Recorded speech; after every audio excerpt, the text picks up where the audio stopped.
We're so excited to hear that you've booked your surgery with us here at Watt Plastic Surgery. We're going to go through a few important details as far as your specific surgery and things that you need to know ahead of time so that you're able to have the best recovery possible. We've created detailed videos for each procedure. So as far as breast lift or breast reductions, they're very similar surgeries in terms of their recovery. Generally, there's going to be either an anchor or a lollipop scar, occasionally a drain. And so the recovery will kind of depend exactly on what we did and what we needed to do. Typical incisions for breast lifts involve an incision around the areola, down vertically, and sometimes in the fold of the breast called an anchor scar. Your incisions after surgery will have a variety of dressings on. It's important that you leave your dressings intact, and the only dressings that you remove during your first shower are the ones that are loose in the bra, which will be white gauze covering the area. Over the vertical part of the incision, there's generally some little plastic clips that are glued on there.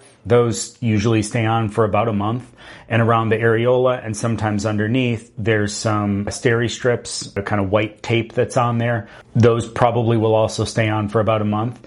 And it's important to just leave those alone. They will come off when they're ready. These are steri strips. They're breathable surgical tape that help keep the tension off the incision. These are oftentimes used around the areola or on the bottom of the incision line. I'm going to show you what they look like. These breathable adhesive strips will stay in place for almost a month. We'll remove them at the 1 month mark. If you notice that your steri strip starts to get lifted at the edge as you're healing, it's okay to take this and trim it with a clean scissor. If you have a breast lift or sometimes other surgeries, the vertical incision on your breast will sometimes have these little plastic clips on there.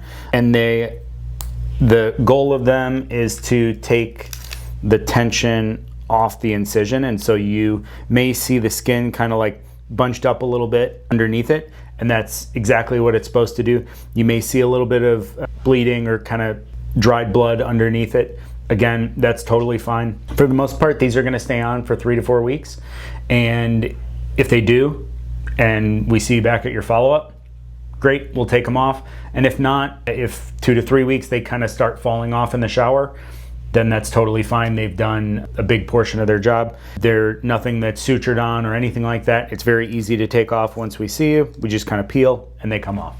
It's important to note that you'll often see small amounts of blood or crusting on the white portions of the steri strips. This is a normal part of the healing process and not a reason to worry. For the first 2 weeks after surgery, it's important that you don't do repetitive arm motions or move your arms above your head. We call this the T-Rex method. You keep your elbows at your side for the first 2 weeks and avoid any overhead lifting, pushing, or pulling. Keeping your arms at your side, that means no scrubbing your hair like this, blow drying, or doing repetitive activities such as cleaning, things like that.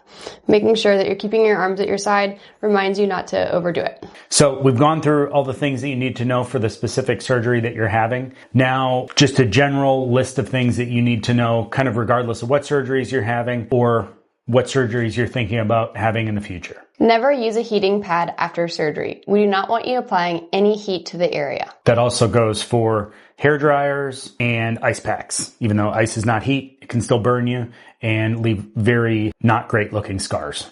No sexual activity for at least 4 weeks after any surgery. No exercise. And I know exercise is, especially in South Tampa, everybody wants to do something. They want to exercise. They want to be out and about. You need to not. And exercise means no going for a walk, even around the block. No walking your dogs, regardless of how big or small they are. No weights on your lower body if you just had upper body surgery or vice versa. No yoga, Pilates, nothing. If it's something you have to think about whether or not we would say, yes, you can do it, you can't. No swimming for at least 4 weeks after surgery and no baths. For optimal healing, it's important that you avoid smoking or vaping for at least 4 weeks after surgery. It's a really exciting time in the medical field with the age of GLP-1 medications. With that, we've got a couple restrictions and recommendations to ensure you have the best results possible with your surgery. With surgery, you're investing your time, money, and recovery to have an amazing result.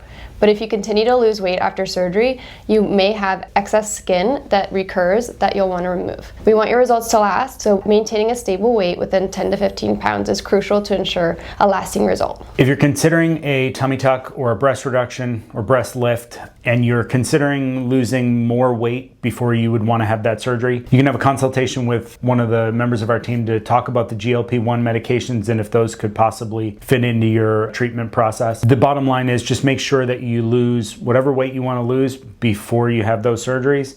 Try to get within 10 or 15 pounds of that goal weight before you have surgery. The other important thing is all of those medications kind of affect your nutrition and how much you're able to eat, which then means how much protein you're getting. That directly affects your wound healing. So even if you stop those medications, you need to make sure that you eat an adequate amount of protein for your body weight to be able to make sure that you have enough nutrition, that you're able to heal the incisions, and that you don't have poor wound healing or other complications in the immediate post-op period. No matter where your surgery is done, from head to toe, no tanning or sun after surgery for 4 weeks. After 4 weeks, if you are going to go in the sun, it's important to put SPF 50 or above on any incisions, even if they're below the bikini. The sun rays can go through clothing and still cause darkening of your scars. After surgery, we want to ensure that you have the quickest healing possible and make sure that there's no medication interactions.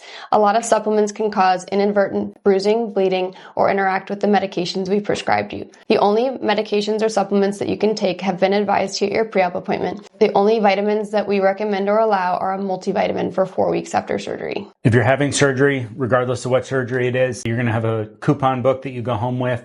One of the things in there that's important is discounted scar treatments. Those can be very important to make sure that you heal as best you can and that the scars look as good as they can. Your esthetician or nurse practitioner that you see will kind of know the best timing as far as when they want to start each one of those individual things. Common treatments our estheticians provide for scar care are microneedling, laser therapy, and also pharmaceutical grade medical skincare to help for the best scars possible.